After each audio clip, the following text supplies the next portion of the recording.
Hey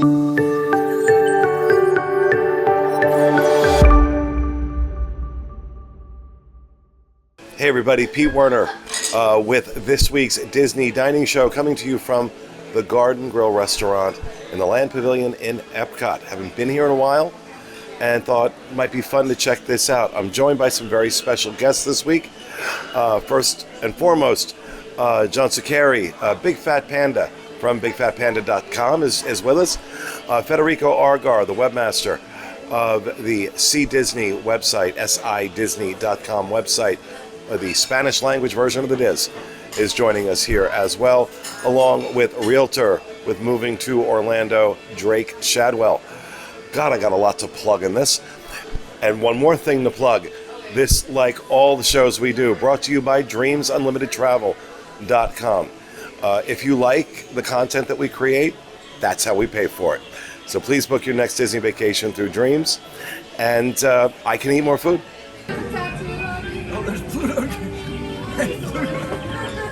Tell your boss to skip our table.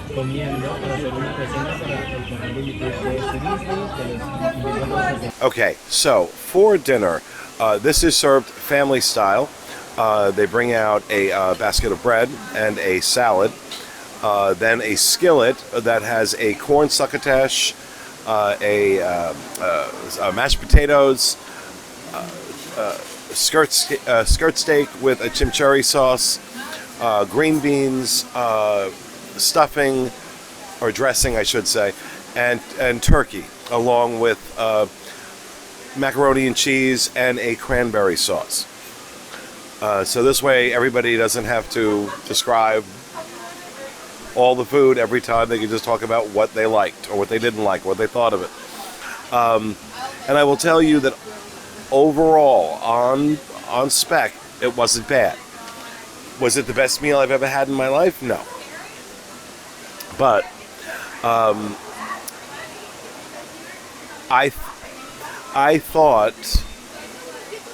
we thought that the mac and cheese, which was incredibly starchy, and the stuffing, dressing, were made from a mix. We are being told that is not the case. That everything here, I thought the cranberries were out of a can, because they look like they're out of a can. And they taste like they're out of a can. And young lady told me, nope, these are made from fresh cranberries. And then I looked, and I did in fact find a fresh cranberry. And I thought to myself, why would you make fresh cranberry relish and go so far out of your way to make it taste and look like it came out of a can? And I mean, it wasn't bad. It wasn't the best cranberry relish I ever had. Like I said, the mac and cheese, a complete disappointment. The potatoes, very good. That was obvious. There were chunks of potatoes in there. It was obvious, not from a mix. The turkey was so perfectly cut and so evenly cut that I thought it was processed. But it turned out it was not. It was this guy in the kitchen knew what he was doing. The skirt steak was very good. I thought the chimichurri sauce was a little on the heavy side, but it was good. String beans seemed fresh and had nice, like a garlic butter on them, I think. That's what I was picking up. Really good. Now, the bread is from last week, okay? This bread,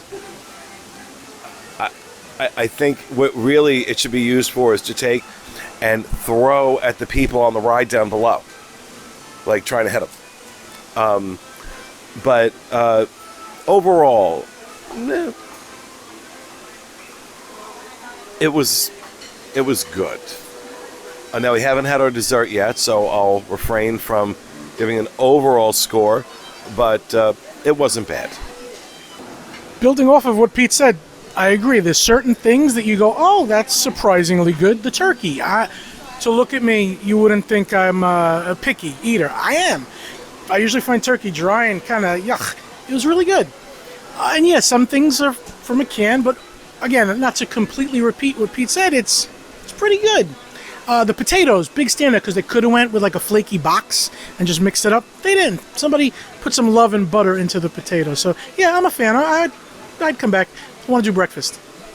So many of the things that I had it for the first time, like the stuffing and the cranberry relish.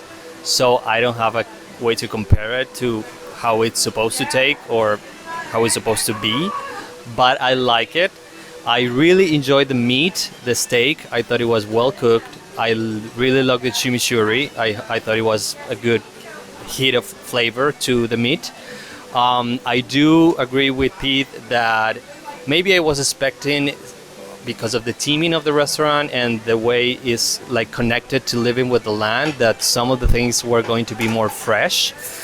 I agree with the bread, for example. It feels like they use it to hit people that get off the boats to pick up the fresh vegetables. But overall, I liked it. It's not my favorite one of the restaurants in Epcot, but I liked it. I have fun. So, Hey everybody, I am actually gonna differ in my opinion from Pete. I like the cranberry sauce. I got those cranberries right off the bat and really liked the taste. But I guess I did grow up. I did grow up on cranberry sauce out of the can. That's what we had at Thanksgiving, and I don't know. Throughout this whole meal, it did just make me think on Thanksgiving. And I mean, my mom and my sister definitely made a better Thanksgiving meal, but I thought they did a good job for a place that is all you can fathom. And I love being able to come along to these all you can fathom meals. I will just fill up my plate over and over and over. So I was happy just because I could just keep filling up my plate. But I will say John had a good point about the mac and cheese. He called it a congealment. And I'm looking over, and as I'm looking at it right now, it's beginning to congeal. So I can't really argue with that. Of like, oh no, that's. By the way, a skinny person said all you can fathom. 2 bites? John, don't worry. Do enough of these, and you'll see I can pack away quite a lot of food. But yeah, that's my contribution. I think Pete did a really great job of covering it in general.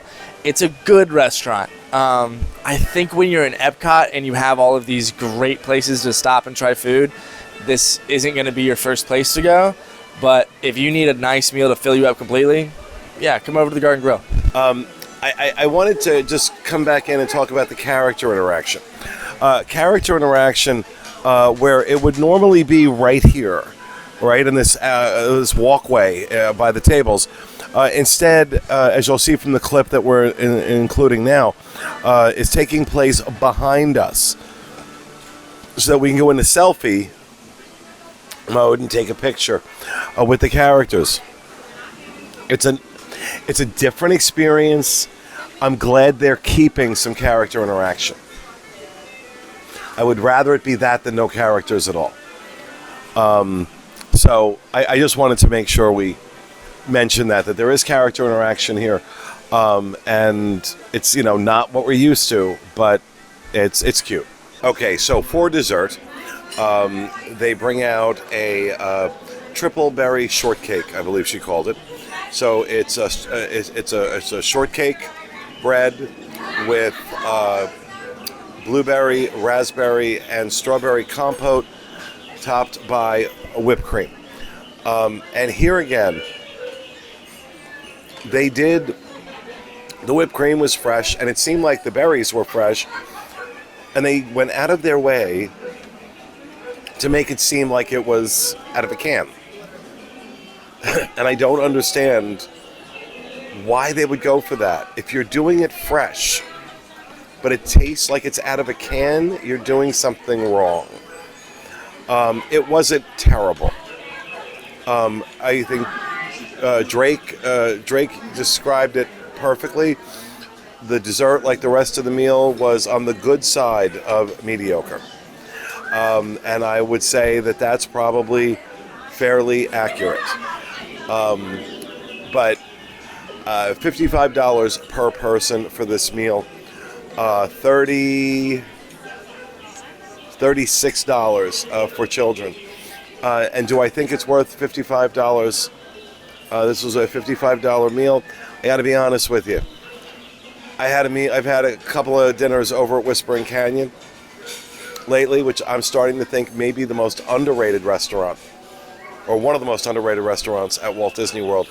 And I would much rather spend that money there. I mean, this wasn't terrible. It's not, Maria and Enzo's bad, but it's entirely forgettable. But let's see what everybody else thinks. So would I deny this if it was put in front of me? No. But again, it's not amazing. It's like an Entenmann's shortcake with fresh berries and cream. But it was nothing amazing. They didn't make it stand out. But it was good. Hi again. So the dessert was the thing that I liked the least of the whole meal. I thought it was very unoriginal, like not creative. It was just a cake that wasn't the best cake, and just whipped cream and cranberry, like red sauce. I don't know. It was like something that anyone can make in their kitchen, and I'm not talking about ratatouille. I'm talking about like anyone who can cook.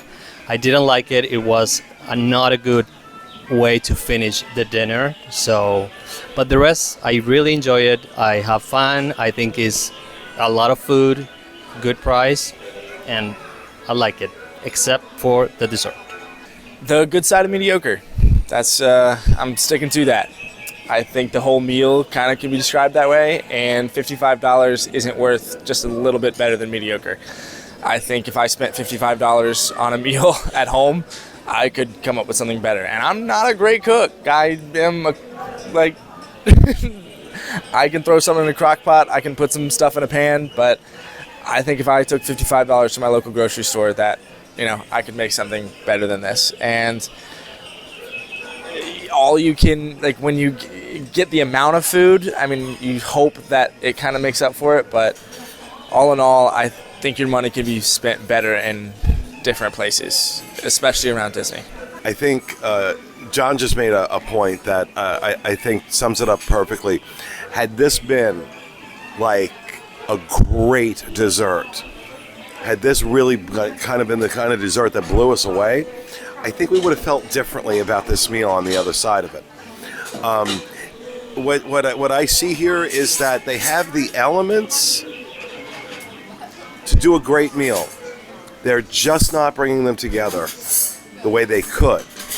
So I don't think they need to change anything other than their approach to some of these dishes.